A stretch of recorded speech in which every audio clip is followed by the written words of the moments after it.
Picture this. In the heart of Victorian London, where gaslight flickers through fog-choked streets and the Industrial Revolution has created unprecedented wealth alongside crushing poverty, a single night would forever change how we understand organized crime. While Jack the Ripper stalked Whitechapel's shadows, a different kind of monster was preparing to strike at the very heart of the British Empire's financial system. What happened on that autumn evening in 1888 wasn't just a robbery, it was the birth of modern criminal enterprise, executed with a precision that would make contemporary intelligence agencies envious. The target wasn't chosen randomly. The London Safe Deposit Company, nestled discreetly on Chancery Lane, represented everything the Victorian era celebrated: security, respectability, and the unshakable belief that British engineering could protect anything from anyone.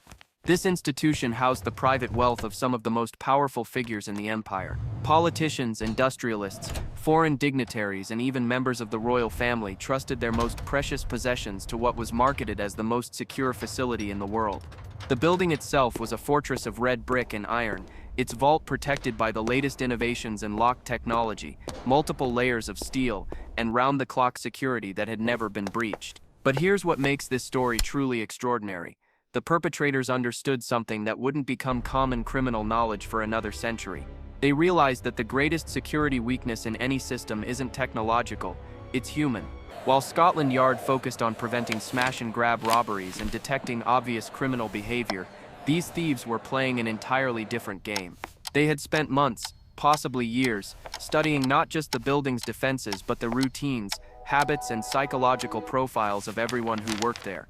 The planning phase reveals a level of sophistication that challenges everything historians thought they knew about Victorian-era crime. Modern forensic analysis of surviving documents suggests the operation involved at least 12 individuals, each with specialized skills that wouldn't seem out of place in a contemporary heist film.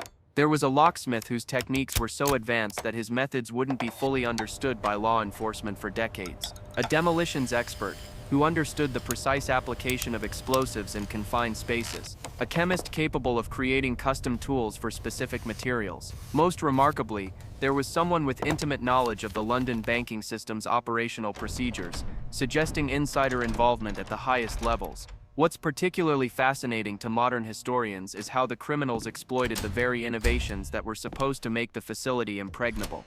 The new electric lighting system, revolutionary for its time, created predictable patterns of shadow that could be mapped and exploited.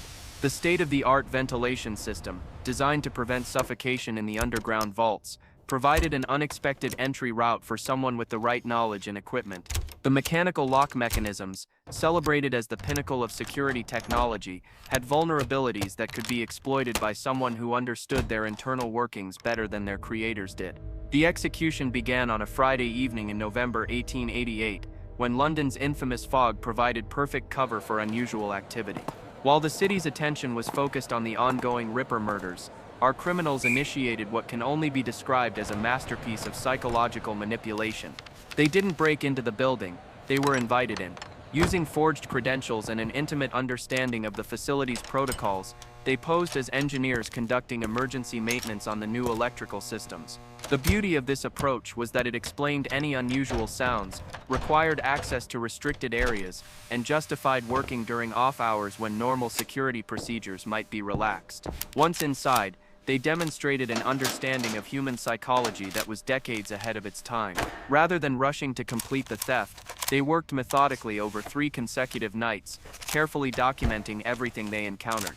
They photographed the contents of dozens of safety deposit boxes, creating what may have been the first comprehensive intelligence database of London's elite. They didn't just steal valuables, they gathered information that could be used for blackmail, political manipulation, and future criminal enterprises.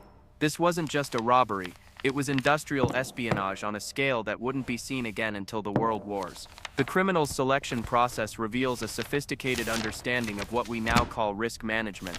They ignored obvious targets like jewelry and gold coins, focusing instead on items that would be difficult to trace and impossible to replace. Government documents, private correspondence, industrial patents, and financial records were prioritized over traditional valuables. They understood that information was becoming more valuable than precious metals, an insight that placed them decades ahead of conventional criminal thinking. But here's where the story takes its most intriguing turn. The theft wasn't discovered for 6 weeks. The criminals had developed a technique for resealing the vault that was so sophisticated that normal security inspections detected nothing unusual. They had essentially created a secret compartment within the existing security system, allowing them to return and add to their haul on multiple occasions. When the theft was finally detected, it was only because one victim happened to need access to documents he had stored there and discovered they had been replaced with carefully crafted forgeries. The investigation that followed revealed the shocking inadequacy of Victorian law enforcement when confronted with truly sophisticated criminal enterprise. Scotland Yard's methods, designed for catching pickpockets and common burglars, were completely unsuited to tracking criminals who understood technology, psychology, and bureaucratic systems better than the authorities themselves. The investigation files, now partially available in the National Archives, show a police force struggling to comprehend the scale and sophistication of what they were dealing with. Contemporary newspaper accounts, heavily censored by government request, hint at the true scope of the theft's impact on British society. Private communications suggest that several prominent political figures were compromised by the theft of their personal correspondence. Industrial patents worth millions in today's currency disappeared, potentially affecting Britain's competitive position in emerging technologies. Most concerning from a national security perspective, diplomatic documents that could have influenced international relations were among the missing items. The criminals themselves vanished as completely as if they had never existed. Despite one of the most intensive investigations in Victorian police history, no arrests were ever made.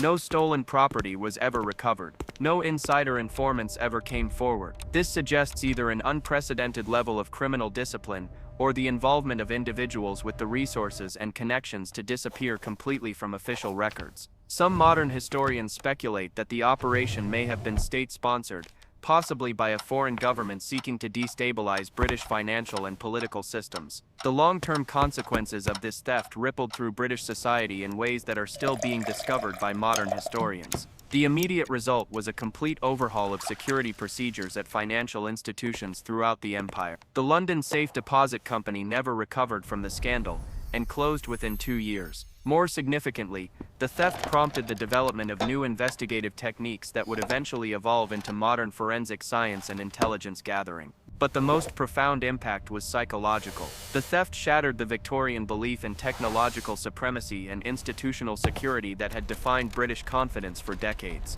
If the most secure facility in the empire could be compromised so completely, what other assumptions about British superiority might prove false? This erosion of confidence arguably contributed to the social and political upheavals that would transform British society in the early 20th century. Modern analysis of the crime reveals techniques that wouldn't become standard criminal practice for another 50 years. The use of psychological profiling to identify security vulnerabilities, the integration of technological expertise with traditional criminal skills, the recognition that information could be more valuable than physical goods. The understanding that the best crimes leave investigators questioning their fundamental assumptions about how crime works. What makes this story particularly compelling for contemporary audiences is how it anticipates the challenges we face today. In an era where cyber criminals use social engineering and insider knowledge to compromise systems that seem impregnable, the 1888 London heist reads like a blueprint for modern digital crime. The criminals understood that security is only as strong as its weakest human element,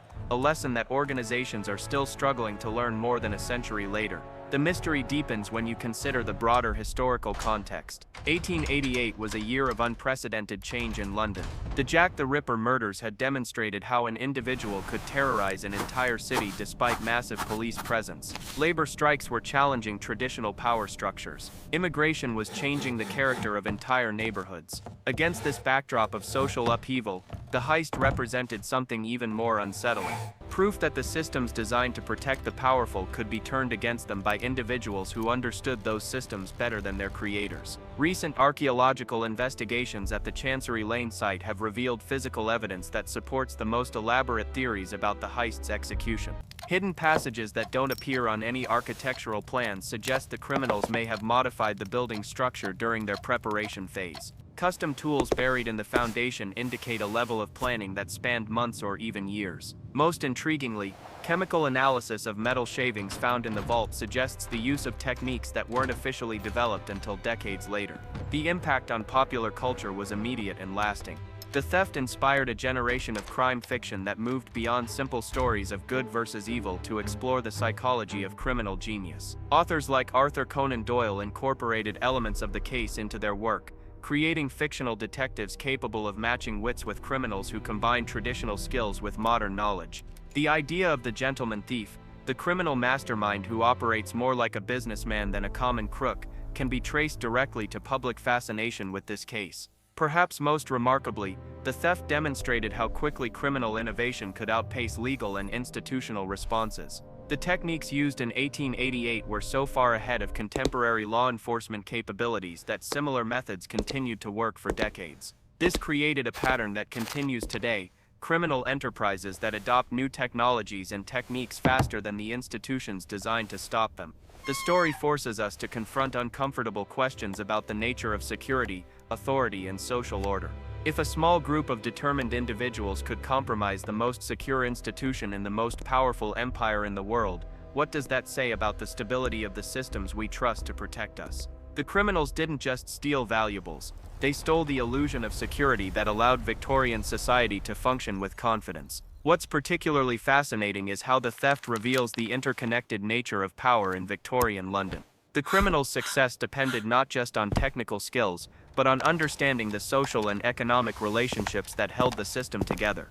They identified the pressure points where individual greed, institutional pride, and systemic vulnerabilities intersected.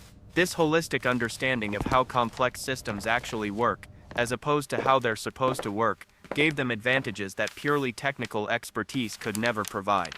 The case also illustrates how historical narratives are shaped by the powerful. For decades, official accounts minimized the theft's significance to protect reputations. The British government's response revealed how national prestige was tied to institutional competence. Cabinet minutes, declassified only in the 1980s, show officials debating whether to acknowledge the theft publicly or maintain the fiction that British security systems were impregnable. The economic implications were staggering.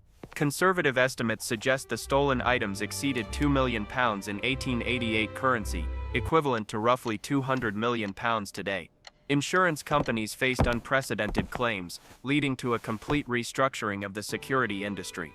International investors began questioning British financial security, contributing to capital flight that affected exchange rates and government borrowing costs. The criminals' methods revealed systematic vulnerabilities extending far beyond a single institution. These techniques could have been applied to banks, government buildings, and military facilities throughout the empire. This recognition prompted the first systematic security audit of critical infrastructure in British history, revealing how dangerously overconfident Victorian institutions had become about their security measures. The psychological profile of the criminals, reconstructed from their methods and choices, reveals individuals who understood power structures with academic precision. They didn't just rob a building, they conducted a comprehensive audit of how power operated in Victorian London, identifying exactly which individuals and institutions were most vulnerable to disruption. The pattern of items stolen suggests they were creating leverage for long-term influence rather than seeking immediate profit. Government documents that could embarrass politicians, industrial secrets that could be sold to competitors, personal information that could be used for blackmail. This was the work of individuals thinking strategically about how to accumulate and exercise power. The investigation files reveal fascinating details about Victorian criminal networks. The thieves recruited from multiple social classes, combining technical expertise with street knowledge. This cross-class collaboration was extremely unusual, and suggests either exceptional organizational skills or external coordination by individuals with access to diverse social networks. The technological innovations pioneered during the heist included devices that wouldn't be officially invented for 20 years. Custom tools recovered from the scene showed chemical compounds for weakening metal and precision instruments for manipulating complex locks. These innovations suggest access to resources and expertise available only to individuals with significant financial backing. Modern forensic analysis has revealed details Victorian investigators couldn't discover. DNA evidence from tool marks suggests involvement of individuals with specific backgrounds: a watchmaker, naval engineer, university-trained chemist, and someone with military demolitions experience. This professional diversity indicates planning that extended far beyond the criminal underworld. The theft's impact on criminal law was profound. Legal scholars identified gaps in existing statutes that made prosecution difficult. This forced comprehensive reforms in criminal law, establishing precedents that continue to influence how sophisticated crimes are prosecuted today. The case anticipated conflicts that would shape the 20th century. The demonstration that established institutions could be thoroughly compromised foreshadowed political upheavals that would transform European society within a generation. As we grapple with contemporary challenges in cybersecurity, financial crime, and institutional trust, the 1888 London heist offers warnings and insights that remain startlingly relevant. It demonstrates that criminal innovation has always outpaced institutional responses, while showing how societies can adapt when forced to confront their vulnerabilities honestly. The parallels between Victorian London and our digital age are fascinating and unsettling. Then as now, rapid technological advancement created opportunities for both innovation and exploitation. The interconnectedness that enabled prosperity also created vulnerabilities that could be exploited by those who understood systems better than their creators. Today, as sophisticated criminal organizations exploit vulnerabilities in our digital infrastructure, we might remember that the fundamental challenge hasn't changed since 1888, staying one step ahead of individuals who combine technical expertise with deep understanding of human psychology and institutional weaknesses. If you found this deep dive into one of history's most sophisticated crimes as fascinating as I did, make sure to subscribe to the channel for more stories that reveal hidden connections between past and present. Hit that like button if this changed how you think about the origins of modern criminal enterprise, and let me know in the comments what other mysterious historical crimes you'd like to see explored. Share this video with anyone who appreciates how the past continues to shape our understanding of contemporary challenges, because these stories of human ingenuity deserve to be remembered and understood. The echoes of that foggy November night in 1888 still reverberate through our modern world, reminding us that history's most important lessons are often found in the stories that powerful people would prefer to forget.